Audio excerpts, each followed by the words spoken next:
Cut Tari akhirnya minta maaf pernah menyinyiri rekan artis. Cut Tari mendadak minta maaf atas kesalahannya dulu saat memandu program gosip di televisi. Pasalnya, Cut Tari amat menyesal karena pernah menyinyiri rekan artis saat menjadi presenter gosip. Bahkan Cut Tari juga mengungkapkan permintaan maafnya kepada para rekan artis.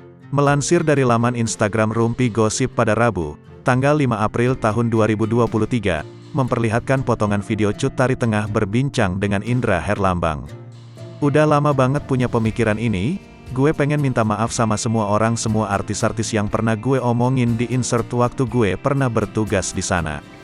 Gue berbicara santuy tanpa berpikiran panjang, tanpa memahami hati kalian.